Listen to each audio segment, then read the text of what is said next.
Atrocities, your sometimes whenever the fuck we feel like it weekly AA meeting for all things true crime and historical atrocities now because of what we've been talking about in our second season. I am your depressed host, Chela. And I am your anxious host, Michelle. So today's episode, we're going to be picking up where we left off, which if you don't remember, go watch the first episode. Well, not watch because there's nothing to see, but go listen to the first episode. We are talking about the Rwandan genocide. Yes. Basically telling the tale of how the Hutus pretty much almost exterminated the Tutsis in over 100 days, or in under 100 days. Yes, exactly. The first part was just kind of the background, why they hate the Tutsis, what was the rift. This time, we're going to be covering the actual genocide. So, trigger warning, absolutely all over the place. For everything. If you can Yes. think of it, trigger warning, because literally they did not stop at anything to torture these Yeah. people. Yes. And today we are well, what are you drinking? I am drinking Jameson and Pepsi out of my beautiful Beetlejuice cup that nobody can see, but my boyfriend got it for me for Christmas and I'm finally using it. So yeah. I love it. I'm drinking whiskey, but with iced tea. Which is such Honestly, an highly odd recommend. combination. It is, but it honestly tastes so good. It's kind of like, green tea and vodka. Like that tastes, I mean, green tea and tequila taste really good together. They taste good. So yeah, for everybody tuning in for just the purposes of what we're drinking this time, it's literally we both had whiskey. Whiskey. Yep. And also one of the national drinks of Rwanda is whiskey. Yes, exactly. So that's kind of why we settled on that. But let's get to it. Ain't nothing but to do it. Word. I'm so sorry that I'm not my typical peppy self. I'm just tired. It's okay. But of life. Once the alcohol hits, nothing else matters. This is very true, and that's why I partially do this podcast. Like I said, I'm here for the alcohol. Oh yeah. So to start with the genocide. Soldiers, police, and militia quickly executed key Tutsi and moderate Hutu military and political leaders who could have assumed control in ensuing power vacuum. They always set up checkpoints. Always. And it's just like, wow. Oh, also, if you stay tuned to the end of the episode, I'm actually going to break down the 10 stages of genocide. And then I would really, really love and appreciate for all my American listeners to weigh in on our Q&A on Spotify. And you tell me if America's headed towards a genocide. And the answer is yes. But anyway. I want to hear from the viewers, damn it. Absolutely. Absolutely. So, yeah. So, like I said, checkpoints and barricades were erected to screen all holders of the national ID card of Rwanda, which contain ethnic classifications. Which, again, I'm just like, why? Why? I mean, like, I get it. It's a system to help you pick apart who is who and who belongs to what tribe.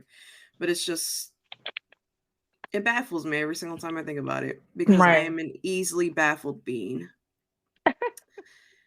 And like I said, this enabled government forces to systematically identify and kill Tutsis. They also recruited and pressured Hutu civilians, almost as citizens, same thing. Yeah.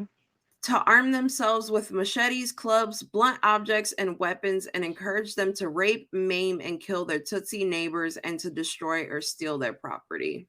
And like I've referenced the movie so much in the first one, I'm going to do it again now. They actually do show that in the movie. It's fucking wild. Like I forgot just how much of that movie actually did show what actually happened. Like there's a scene with one of the hotel workers where they're going to get supplies and they basically stumble upon not so much an attack or anything. It's just a bunch of Hutus in the streets having like a parade essentially. Mm-hmm. And he's freaking out because he's Tutsi and he sees some of his neighbors and he looks at his boss who's played by Don Cheadle and he's like, they're going to know I'm Tutsi, they're going to kill me. And he's like, just keep driving. Like, don't make eye contact with them. Don't make eye contact. And at one point he does actually end up looking at his neighbor and his neighbor starts screaming out, he's a Tutsi, he's a Tutsi. So people start surrounding the van that they're in. And literally the only thing that saves them is that Don Cheadle's character holds up the Hutu tribal flag. And he's like, Hutu power, Hutu power. and then Right. they let them go. Could you imagine that happening in the United States? I can, unfortunately. I know, that's why I was saying it sarcastically. I know. Um, the RPF restarted its uh, offensive soon after Hibirimana. No. No, I Just knew it. juvenile. Just juvenile. You should have just put his first. That's what I do when people's Wait, last did names I are do? too. I did that first? Yeah, Oh, I no. think you My did bad. do. Well, either way, juvenile. Okay, Because no, try. not that juvenile that we was all backing our asses up to in the 99s and 2000s. This is a The, different juvenile. yes. So after his assassination, it rapidly seized events, and in the aftermath of the UN and countries including the US, the UK, and Belgium were criticized for their inaction and failure to strengthen the force and mandate of the UN Assistance Mission for Rwanda, also known as the UNAMIR. Jesus, it's a lot. Anyway, peacekeepers in December 2017, media reported revelations that the government of France had allegedly supported the Hutu government after the genocide had begun. Fucking France. What are you We, doing? there's actually more to it, like towards the end. You could probably hear my ice cubes clanking. I just realized that. It's fine. Little ASMR never hurt nobody. This is true. But no, like deeper into everything. Oh yeah, they bring up France a lot. And Fucking to be France. honest, like I kind of believe it. Oh my god. Well, I mean, the way the French are, and no offense to French people. Never mind. I'm just gonna shut up. Oh my god. So, planning and organization. Within the few hours of Juvenile's death, the large-scale killing of Tutsis on the grounds of ethnicity was ordered. Headed by Theonest Bagosora, who took power in the country following Juvenal's death, he was also the principal authority coordinating the genocide, ordering the killings of the Tutsi immediately. Like, oh God, he did not waste any time. Addressing groups of Interahamwe in person in Kigali and making telephone calls to leaders in the prefectures. Other leading organizers on a national level were Defense Minister Augustin Bizimana, commander of the paratroopers Alois Tabakuze, and the head of the Presidential Guard, wow, Protes Piranha. Businessman Felician Kabuga funded the RTLM and the Interahamwe, while Pascal Musabe and Joseph Zirorere were responsible for the coordinating of Interahamwe and Imbuzamugambi. Imbuzamugambi. Yep. Look at that. Militia activities nationally. Oh Um, yeah. That I put that in there because like that's when I was this part I did okay. because I was talking to you and I was like, "Oh, maybe we should like try to explain how Rwanda was split up at the time." And basically Mhm. Rwanda was divided into 11 prefectures and 145 communes in 1994. Okay, cool. Yeah. So that's damn commune. Military leaders in Gisenyi Prefecture, the heartland of the Akazu, were initially the most organized, convening a gathering of the Interahamwe and civilian Hutus. Kind of reminder for last episode, the Kazus were basically the Hutu power people, the extreme left or right. I'm not even sure where they fall, but the extreme side. The commanders announced the president's death, blaming the RPF, and then ordered the crowd to begin your work, quote unquote, and to quote unquote spare no one, including infants. If you actually go and you look Depressing. up Radio Rwanda, I believe that was the station. They still have clips that you can listen to. And literally the people, I'm going to say it's Radio Rwanda. The It is. people on there, the moment the president was assassinated, they were like, it's fucking go time. And they were broadcasting this shit all over the radio. That's why I think personally, from what I've researched, I think that Genuine over here, Genevieve, was basically killed by his own people. Oh, absolutely. Juvenile, If you Juvenile, look at it, absolutely. it really just all seems like he was killed by his own peeps so that they could start this, so that they had a Yeah, reason to start this. yeah, because it was way too immediate. The actions that they took, it was calculated, in my opinion. Oh, absolutely. The killing spread to Ruhengeri, Kibuye, Kigali, Kibungo, Konguro, and Yangugu. Oh, I'm so sorry that I butchered all those names. We're Um, trying. yeah, those were the prefectures that the killing spread to on April 7th. In each case, local officials responding to the order of from Kigali spread rumors that the RPF had killed the president, followed by a command to kill Tutsi. The Hutu population, which had been armed for months, maintained the Rwandan tradition of obedience to authority, carried out the orders without question. Without question. On the other hand, there are views that the genocide was not sudden, irresistible, or uniformly orchestrated, but a cascade of tipping points, and each point was the outcome of intra ethnic contests for dominion amongst the Hutu. I don't agree with that, but whatever. I do Why? think because I think that it wasn't. I mean, I don't know. I don't think it was like a cascade of things. I don't know how to explain it, but I feel like this was deliberate. I feel like Mm, the pawns were there right. in place. The protracted struggles for supremacy in local communes meant that a more determined stance for the international community would likely have prevented the worst from happening had they actually done something. Yeah. In Kigali, the genocide was led by by the Presidential Guard. They were assisted by the Interahamwe and the Impuzamugambi, who set up roadblocks through the capital. Each person passing the roadblock was required to show the national identity cards. Anyone with Tutsi cards was killed immediately. That's so depressing. And you can't even get out of line because like they'd be like, "Oh wait, come back," because now it's Yeah. extra sus. There was no avoiding you getting killed if you were a Tutsi at this time. Like, absolutely Mm-hmm. not. You couldn't hide at home because your neighbors knew you were Tutsi. Exactly. You couldn't go out because there were checkpoints. Exactly. Crazy. The militias also initiated searches of houses in the city, killing Tutsis and looting their property. Tharsis Renzaho, the prefect of Kigaliville, played a leading role touring the roadblocks to ensure their effectiveness and using his position at the top of the Kigali provincial government to disseminate orders and dismiss officials who were not sufficiently active in killing. Damn. Mm-hmm. In rural areas, the local government hierarchy was also, in most cases, the chain of command for the execution of genocide.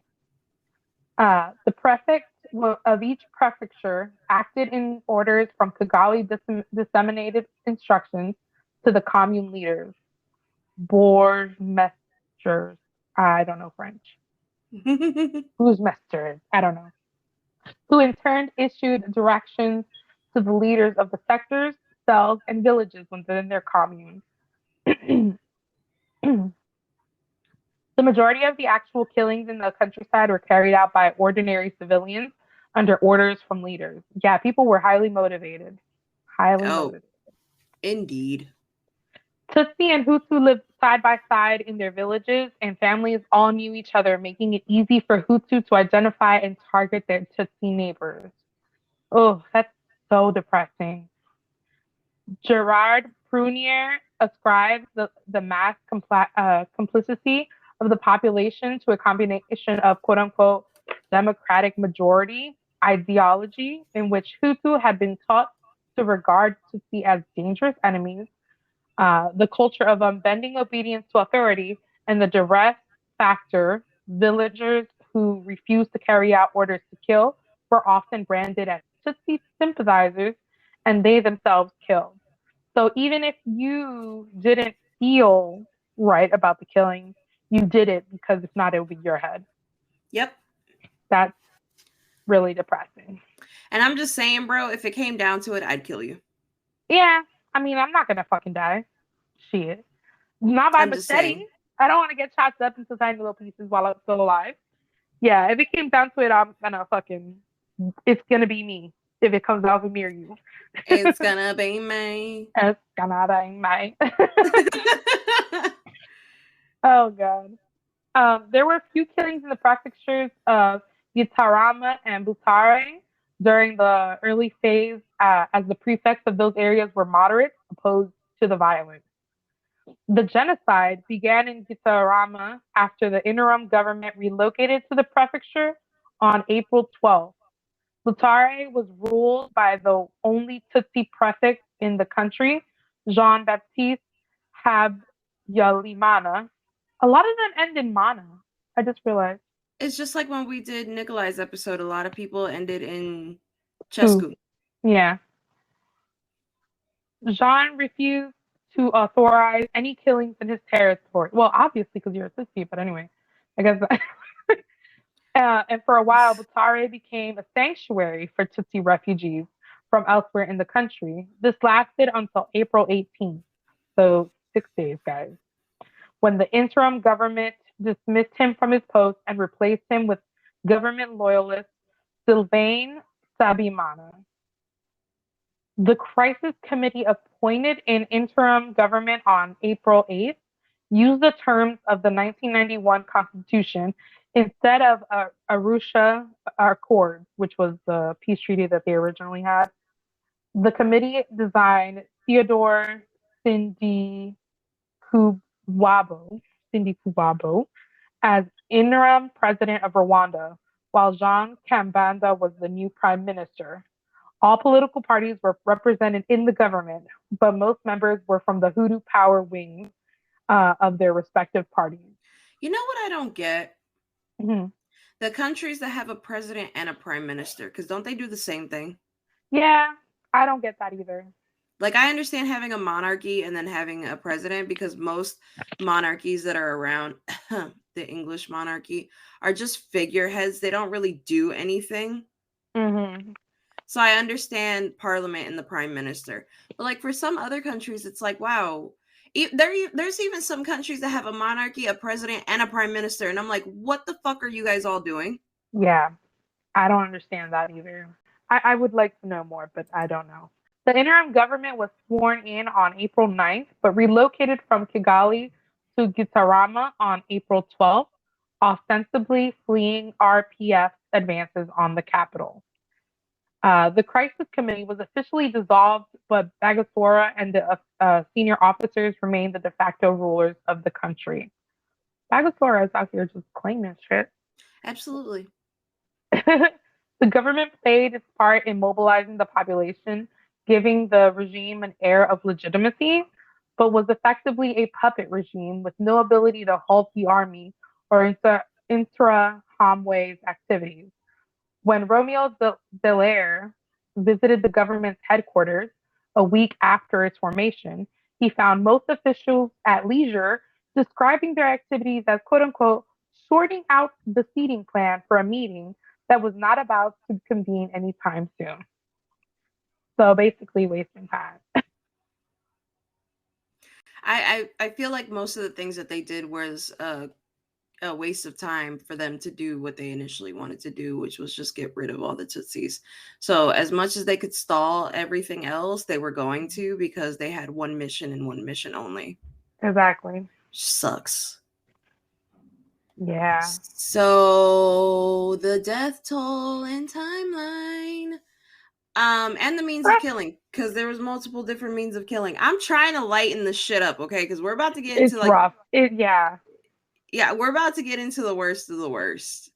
Because the death toll plus the way they managed to kill some of these Tutsis is just disgusting, bro. Ooh, that was whiskey. See, now you feel my pain from the face that I made in the beginning. Yeah. And eventually we'll get into video podcasts so everybody can see our faces. During the remainder of April and early May, the Presidential Guard, Gen and the youth militia, aided by local populations, continued killing at a very high rate. The goal was to kill every Tutsi living in Rwanda, and with the exception of advancing rebel RPF armies, there was no opposition force to prevent or slow the killings. Damn. Yeah, if y'all were curious, I do get into it a little bit later, but literally nobody came to help the Tutsis. Yeah. The domestic opposition had already been eliminated by the UNAMIR. I don't know why it's IR because there Un- is no I. I would just unamir. I don't like saying it like that. Like it. Never mind. Uh, Too many where? letters for me. Well, you're not the one reading it. I am, and they're just enough letters for me. Um, they had been eliminated and were expressly forbidden to use force except in self-defense, which they also show in the movie. The fucking scene with the UN, the fucking Hutus are coming down, the UN is standing there with their guns drawn, and the fucking commander of the UN tells them not to shoot. And I was just like, what? Why? Pourquoi? In rural areas where Tutsi and Hutu lived side by side and families knew each other, like we said before, it was easy for the Hutus to identify their target, their target and their Tutsi neighbors. In urban areas where residents were more anonymous, identification was facilitated using roadblocks manned by military and the Interhamwe. A lot of repeating stuff, but still stuff that needs to be talked about. And also, I just wanted to drive it into you guys' heads like there was no outs if you were a Tutsi. I even say it right now. Each person passing the roadblock was required to show their identity card, and like we mentioned earlier, anyone who was Tutsi was killed immediately. Didn't matter, man, woman, children, infant, whatever, you were dead. Your thing said Tutsi, gone. Many Hutu were also killed for a variety of reasons, including alleged sympathy for the moderate opposition parties, being a journalist, or simply having a Tutsi appearance. That's so fucked up. And also, if like you remember our first episode when we were talking about it, there was no actual way to tell the difference between a Hutu and a Tutsi. Like, yeah, some of them had fairer skin, but there was also Hutus who had fairer skin. Exactly. So it wasn't just like, oh, she's a little light-skinned, bang bang. No, it was just like you couldn't differentiate people at the end of the day. So they were using this as an excuse to kill everybody. Yeah, Everybody. Everybody. Crazy. So it's just it boggles the brain cells. It sure do. Many of the Hutu and the RPF conquered areas fled, fearing retribution for the genocide. 500,000 Kambungo, nice, residents walked over the bridge at Rusumo Falls in Tanzania in a few days at the end of April. A lot of damn people. Yeah, that I would fucking say. They were accommodated in the United Nations camps, effectively controlled by ousted leaders of the Hutu regime, with the former prefect of Kimbungo Prefecture in overall control. If this is the first episode you guys are ever listening to us, I implore you to go listen to our first season. I cannot read. Just want to put that out there. Also, this is a language foreign to both of us. So, and what sucks is that there's some words that are very African in root, but then there's other words that are very French in root. Yeah. And like I don't know anything of African languages because I'm dumb.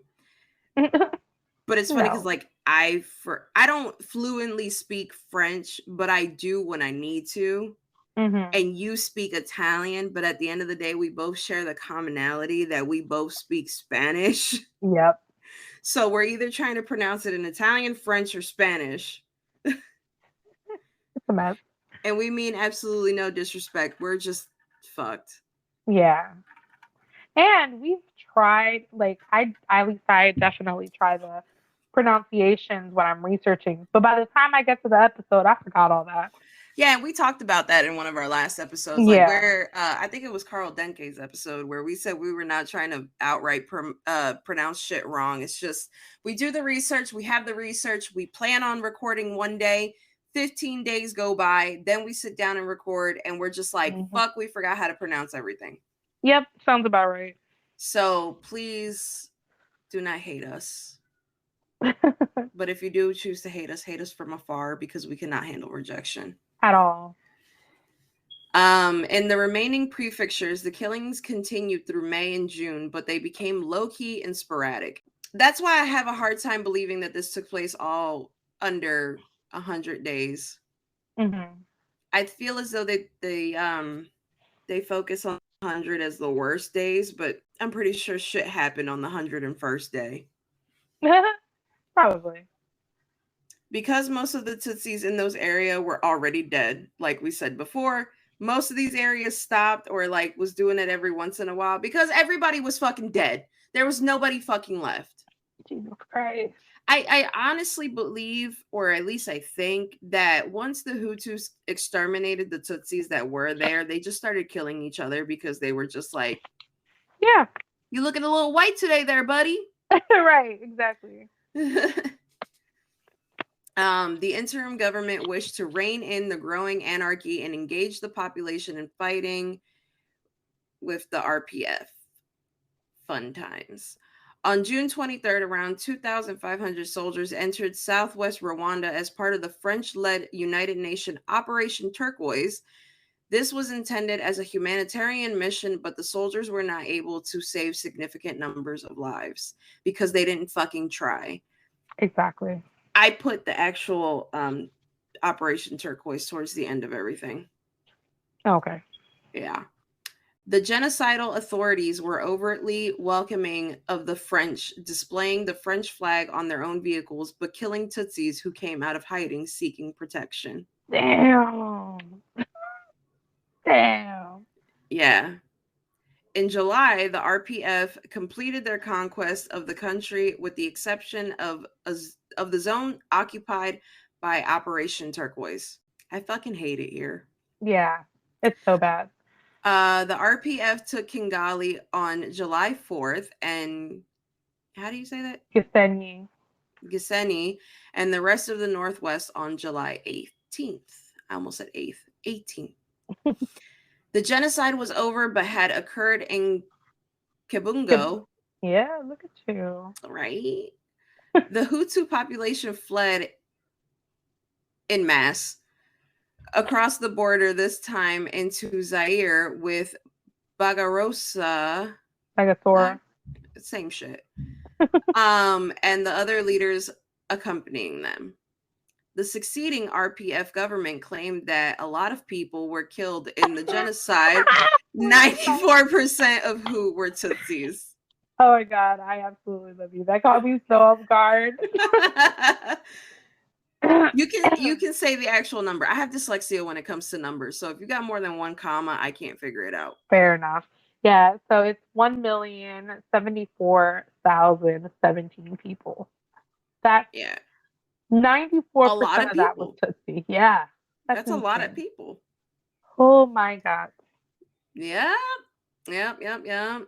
On the other hand, Human Rights Watch, following the on-the-ground research, estimated the casualties at 507,000, according to a 2020 synopsis of the Journal of Genocide Research. The official figure is not credible as it overestimates the number of Tutsi in Rwanda prior to the genocide.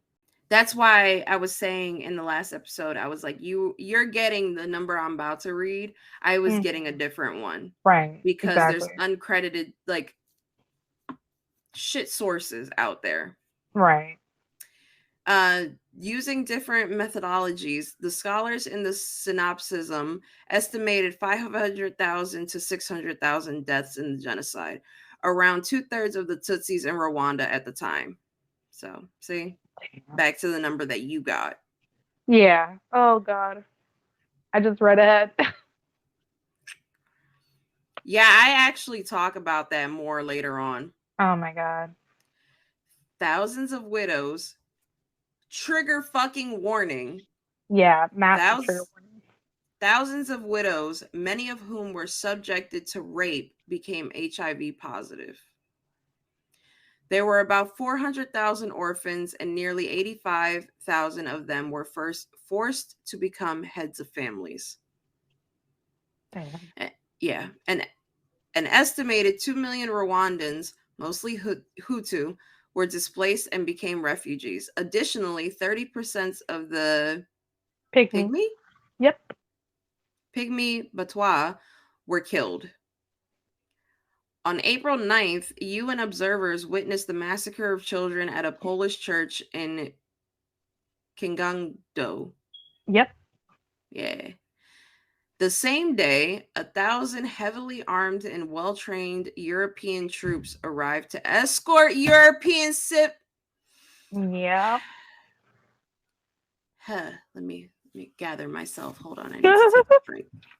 The funny thing is, this is your side of the research, and you're like reacting.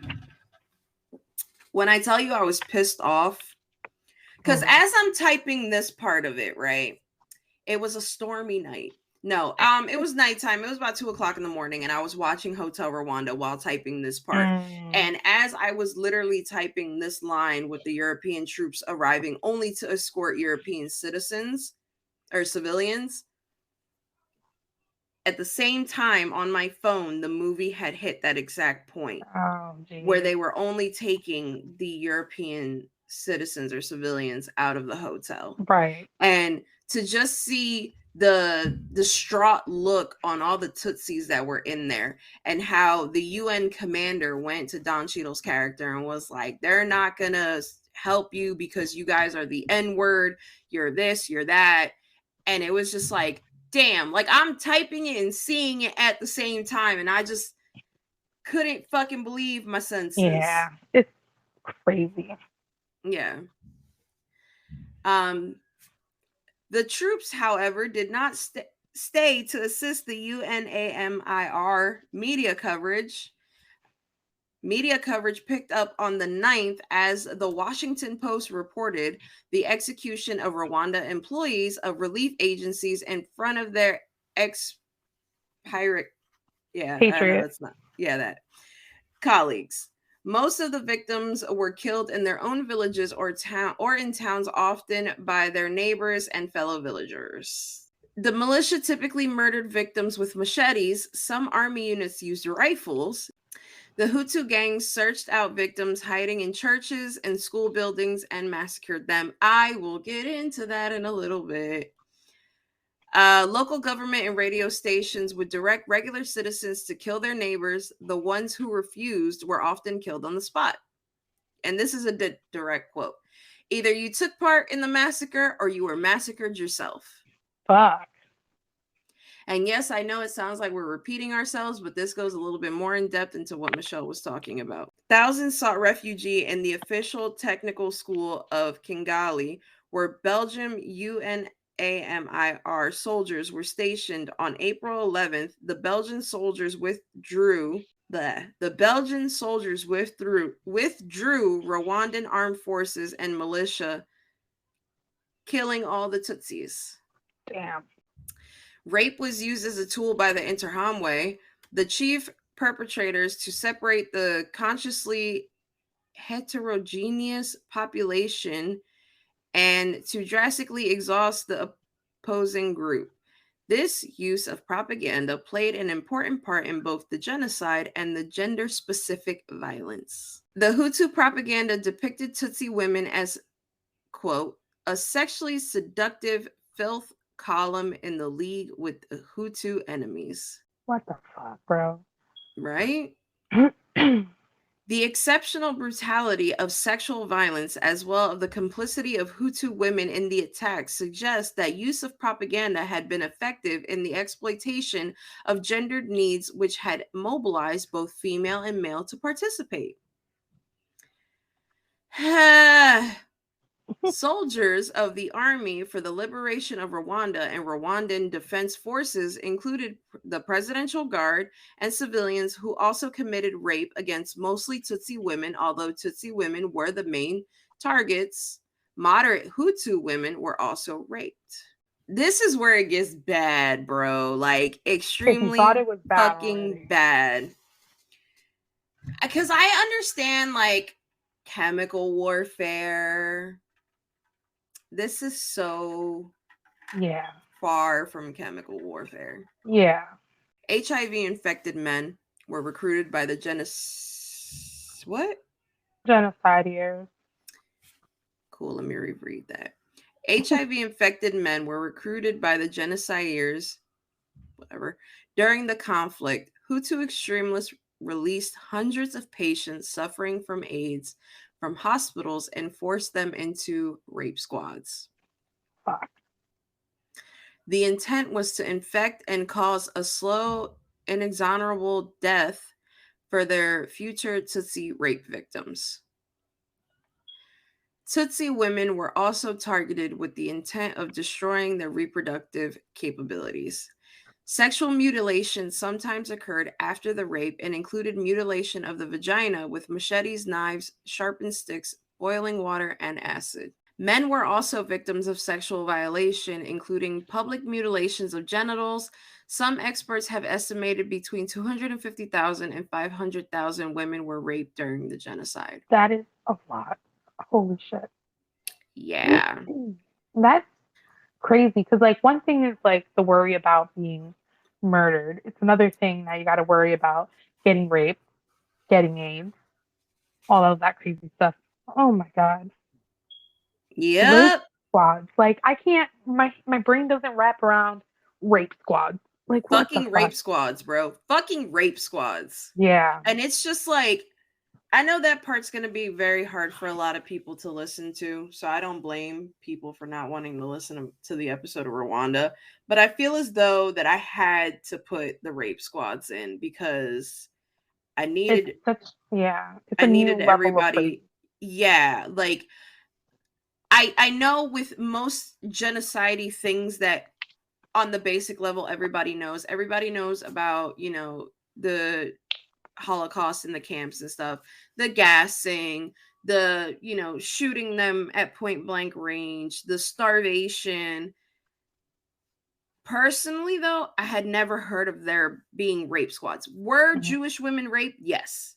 Right, But were but there not with the actual, intent. Yeah. yeah, like they literally were like, release the dragons, and out came all these Hutus infected with HIV who were just going Hmm. around raping. And then to know after that that they mutilated genitals, whether you were male or female, just because they were like, fuck you and your whole Tootsie vibe. Like, come Hmm. on, get the fuck out of here, bro. Yeah, it's a new level of psychological warfare, honestly. Yeah. It's physical, psychological warfare. Like, that's insane. And also biological warfare. Yeah, there's so much going on in that. Oh my God. Like, it's to think that up to from a quarter to a half a million women were raped. Like, that's insane. And then you think about it, this shit all took place in the 90s. Hmm. What? I'm 31 and I was born in 1992. So 28, 27 years ago? Yep. Like, bro, what the fuck? It's recent history. It is. And it's crazy. It's really weird because it's one thing when you think about things that happened so far ago and you're like, okay, well, that was a crazy time. But when you think that this happened within our lifetime of being alive, it's even more mind-boggling to me. Besides the Tutsis, there was a and the Hutu, there was a third group of as an ethnic group called the Twa. So this part's more about them. Because they were Uh, crucial too. yeah, the Pygmy people called the Batwa made up about 1% of Rwanda's population. A report showed that the group had been described as people who lived in the forests and off lands, but currently Twas are dispersed in the country in smaller groups. While integration into society, although the 12 were not directly targeted by the Janissaries, an estimated 10,000 of a population of 30,000 were nonetheless killed. They are sometimes referred to as the quote unquote forgotten victims of the Rwandan genocide. In months leading up to the genocide, the Hutu radio stations accused the Batwa of aiding the RPF, and 12 survivors described Hutu fighters as threatening to kill them all.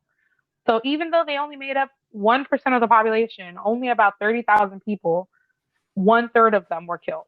And the forgotten victims, that makes me think a lot about like LGBT people with the Holocaust. Like we know about the Jews, and that was the majority of the killing, but there's like the forgotten When it comes other. to the Holocaust, I feel as though we know more about the Jewish and the mentally disabled than we do know about like the African American Germans that were killed Hmm. and the LGBTQ.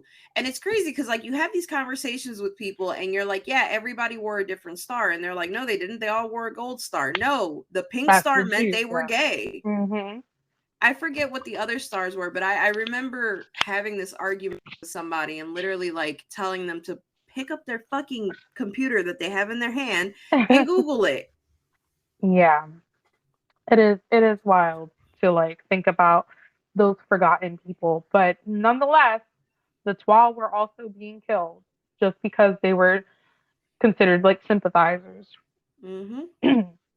Now, the Rwandan Patriotic Front military campaign and victory. Again, these are the people trying to fight for the Tutsis. Throughout April, there were numerous attempts by UNAMIR, the UNAMR, AMIR, to establish a ceasefire, but Kagame insisted each time that the RPF would not stop fighting until the killing stopped. In late April, the RPF secured the whole of the Tanzanian border area and began to move west from Kibungo to the south of Kigali. They encountered little resistance except around Kigali and Ruhengeri. By May 16th, they had already cut the road between Kigali and Gitarama, the temporary home of the interim government. And by June 13th, they had taken Gitarama itself following an unsuccessful attempt by the Rwandan government forces to reopen the road. The interim government was forced to relocate to Gisenyi in the far northwest, as well as as well as as well as fighting the war. Kagame was recruiting heavily to expand the army. The new recruits included Tutsi survivors of the genocide and refugees from Burundi, but were less well trained and disciplined than the earlier recruits. Having completed the encirclement of Kigali, the RPF spent the latter half of June fighting for the city itself. The government forces had superior manpower and weapons, but the RPF steadily gained territory, as well as conducting raids to rescue civilians from behind enemy lines. According to Romeo, this success was due to Kagame's being a quote unquote master of psychological warfare. He exploited the fact that the government forces were concentrating on the genocide rather than the fight for Kigali on July 4th and on July 18th. And on July 18th, he took Gisenyi and the rest of the Northwest, forcing the interim government to flee into Zaire and finally ending the genocide. At the end of July 1994, Kagame's forces held the whole of Rwanda, except for the zone in the southwest, which had been occupied by the French-led UN forces as part of Operation Turquoise.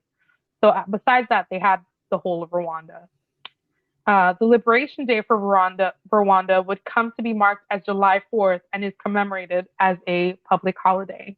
So the only other country that gives a fuck about July 4th is Rwanda.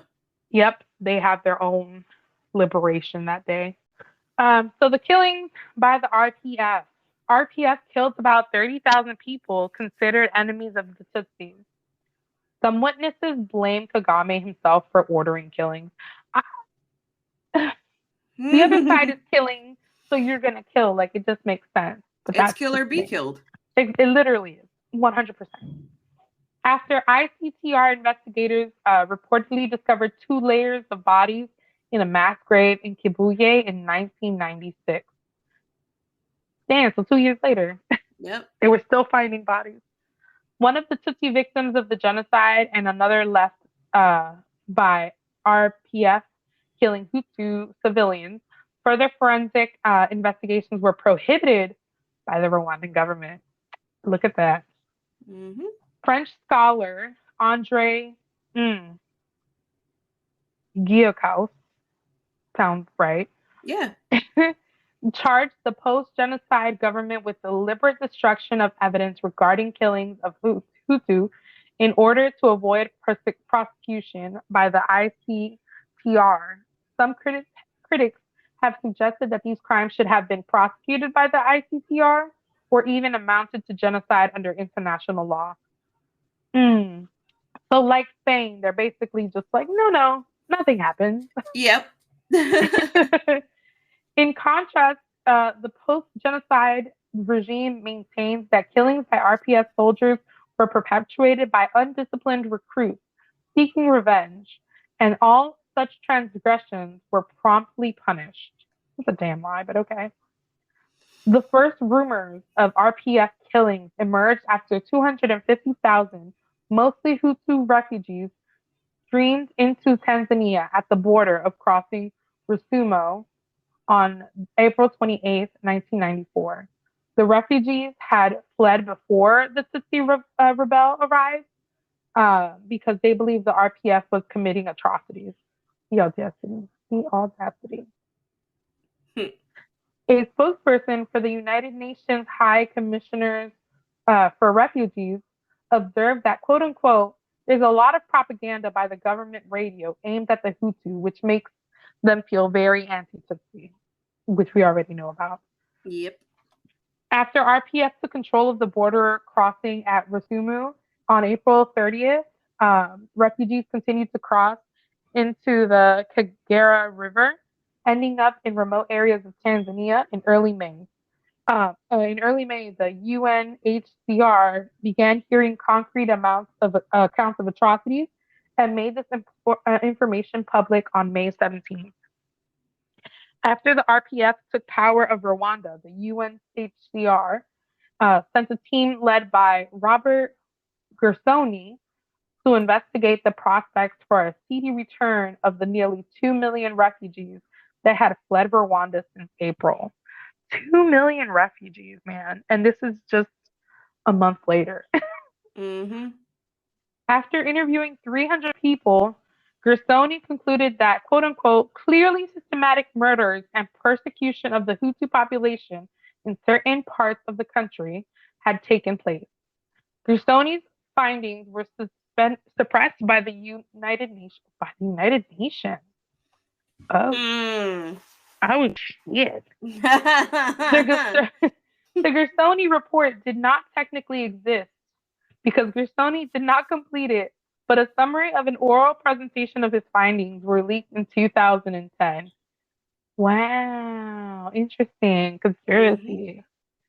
Gersoni's personal conclusion was that between April and August 1994, the RPF had killed between 25,000 and 45,000 persons, between 5,000 and 10,000 persons each month from April through July, and 5,000 for the month of August.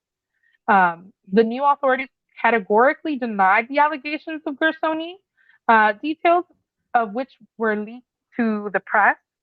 According to RPA officer, quote unquote, there was not time to do proper screening. We needed a force, and some of those recruits were thieves and criminals. Those people have been responsible for much of our trouble today. Like, I get that they want to hold the RPF responsible, but they killed 45,000 compared to almost a million. Right. So, like, why? I get it, Mm-hmm. but oh my God.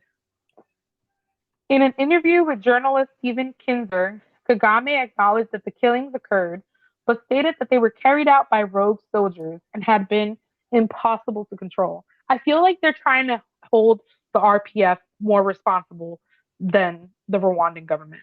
Yeah. It's terrible. The RPF killing gained international attention with the 1995 Kibeho massacre, in which soldiers opened fire on a camp for internally displaced persons in Butare Prefecture. Australian soldiers served as part of AMIR. Estimated at least 4,000 people were killed, while the Rwandan government claimed that the death toll was 338.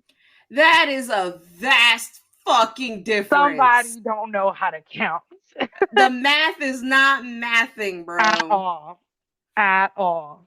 So, international involvement. There might be repeating information, but this just goes more into like who did what internationally, obviously. Mm-hmm. The United Nations assisted Mission Rwanda, the UNAMIR, had been in Rwanda since October 1993, with a mandate to oversee the implementation of the Arusha Accords. Mm. UNAMIR Commander Romeo learned of the Hutu power movement during the mission's deployment, as well as plans for the mass extermination of the Tutsis. Mm-mm. Despicable. He also became aware of secret weapons caches through an informant, but his request to raid them was turned down by the UN Department of Peacekeeping Operation. International involvement sucks ass because nobody's helping them. Oh, absolutely not. Oh my god. Just wait, because it gets so much better. Ugh. The DPKO, which felt that Romeo was exceeding his mandate and had to be, quote, kept on a leash. Seizing the weapons was argued to be squarely within the UNAMIR's mandate. Both sides had requested the UNAMIR, and it had been authorized by the UN Security Council and Resolution 872. I'm just You look stressed. I'm so stressed because like you hear about the secret weapons, you decide not to do anything about it. And then the person who's trying to like settle things, Romeo over here, you're like, he needs to be quote unquote kept on a leash. Are you hearing yourself? Jesus Christ. Like where is the actual help? You guys are trying to do peacekeeping and whatever, but it's not working. Yeah. Yeah. Where's The the UN, assistance? yeah. The UNAMIR's effectiveness in peacekeeping was also hampered by President Juvenile. Juvenal and Hutu hardliners, and by April 1994, the Security Council threatened to terminate the UNAMIR's mandate if it did not make progress following the death of Juvenal and the start of the genocide. Damn. I mean, honestly, they're not doing anything. I would have fucking disbanded them too. Yeah. Romeo, I don't know how to say this word. Liaison. Liaise. Liaised. Liaise. Romeo liaised repeatedly with both the crisis committee and the RPF, attempting to reestablish peace and prevent resumption of the civil war. Neither side was interested in a ceasefire. The Of government, course. the government, because it was controlled by the genociders. Mm-hmm. God, I don't know why it had to be all fancy. And the RPF, because it considered it necessary to fight to stop the killings. UNAMIR's Chapter 6 mandate rendered it powerless to intervene. Military and most of its Rwandan staff were killed in the early days of the genocide, severely limiting its ability to operate. Mm-mm-mm.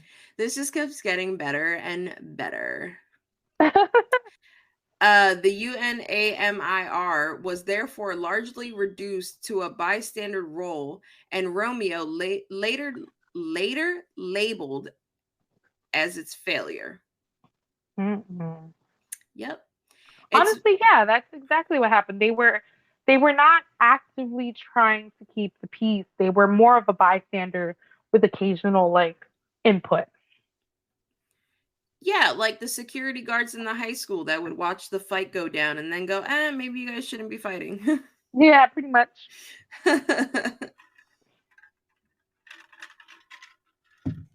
Oh my God. Its most significant contribution was to provide refuge for thousands of Tutsis and moderate Hutu at its headquarters in Amahoro.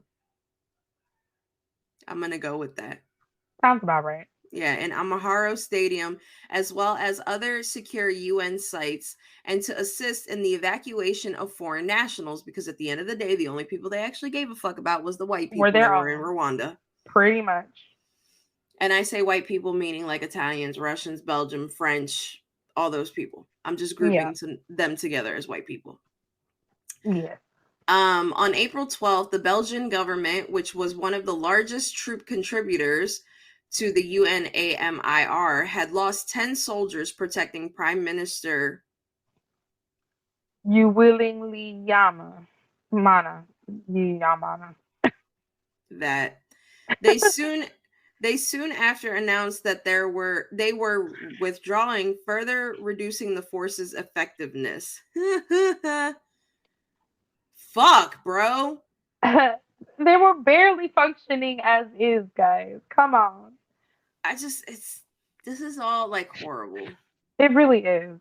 On May 17th in 1994, the UN passed restitution. I meant to put restitution. I bet you can't spell neither, apparently. 918, which imposed an arms embargo and reinforced UNAMIR, which would be known as UNAMIR 2. What a transformation. Yeah. The new soldiers did not start arriving until June and followed the end of the genocide in July. The role of the UNAMIR2 was largely confided to maintain security and stability until they were terminated in 1996. Jesus. So they were just there to keep what little peace existed afterwards. Yeah, That's wild.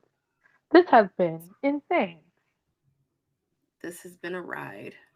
It sure has. And it's going to continue to be rad because we are at least getting at least one other part after this, Indeed. Next, at the we very least. actually break down exactly what countries may have helped, which Yeah. countries may have not helped America. Yeah. Um, So basically, more in depth on the international side. yes, Look at us. and We're being all effective. absolutely, because like we had said before, or at least I think we said it before, not we, Michelle initially did not want to cover Rwanda because of how long everything was, And but I was how like, intense. how intense it was, but I was like, nah, we need to cover Rwanda. The reason why I'm so headstrong of why we need to cover Rwanda is because every single day I am reminded of how America is literally going to end up like Rwanda. Honestly, I feel you. I feel like we are doomed to repeat a history that we're not learning from. Exactly. And I think, like you said, covering later on the 10 steps or the 10 levels of genocide will really kind of paint a picture as to the state of the United States right now. And I want everybody to understand when I say that there's going to be a genocide in the United States, I do not mean white versus black, because a lot of the times people do try to say, oh, it's going to come down to the white people versus the black people. No. Because there's going to be another part. When I get into the 10 steps of genocide, I want you to realize who the fight is actually going to be against, because it's not going to be white versus black. Right. Surprisingly. I agree. But yeah, that's all that we got for this part of Rwanda. tune in next week when we talk about France and Operation Turquoise more in depth, because we have mentioned it throughout this episode, but I actually go more in depth. And then there's 2 other countries that were involved as well, and I can't wait to see Michelle's face when I talk about one of them, because y'all are stuck with me for the last half of this. I'm not letting her read anything because I want to read it. I know the country. I don't know how they play a part though. Oh, I can't wait. I can't wait. But yeah, as always, like we say at the end of every single one of our episodes, except for the last Spain episode, because we were both way too drunk. You can follow us on Instagram, Facebook, Spotify, and Twitter. We pretty much have the same handle for anything. As soon as you type in Alcohol and Atrocities, we should pop up with our wine glasses and eyeballs. We are also on YouTube as well. So if you're listening to us on YouTube, like and subscribe. I have finally convinced Michelle to start getting into video podcasts, so you will get your favorite redheaded potatoes talking to you, to where you can actually see our reactions as we record. If we ever get to the point where we're super fucking famous, we will make a Patreon, and then we will explain to you guys how we actually met, because that story is pretty fucking funny. So fun. Mm-hmm. People who have already told that story to find it amazing, and they keep telling me we need to make an episode about it. So if we ever get to the point of famousness that we want to reach, it will be when we do Patreon, and that episode we will actually be in person for, because it's great. It's so fun. Yeah. But like, as always, shout out to my friend Marvin, who does the intro and the outro beat for our podcast. So that creepy fucking beat that you hear, that's all in parts to my friend Marvin. And you can go follow him by Beats from Mars. For a really long time we kept saying Beats by Mars, until we realized it's Beats from Mars. And you know what? Kudos to him, because he never corrected me the numerous times that he saw me at work. Right. But you can follow him on Instagram and on TikTok. He has his own TikTok with the same name. If there's anything that you guys want to hear about, whether it's serial killers, whether it's historical atrocities, please hit us up. The easiest way to get in contact with either of us is through Facebook. But also, if you email us at alcoholandatrocitiespodcast@gmail.com, I am the one that runs the email. So anything that you email us, we will see. Like when Michelle's mother-in-law emailed us pictures of her daughters to our fucking podcast account. I was very confused, but nonetheless, love seeing my little nieces. But as always, keep your assholes tight. We will be back with our maybe final part of Rwanda. Bye. Bye. Bye.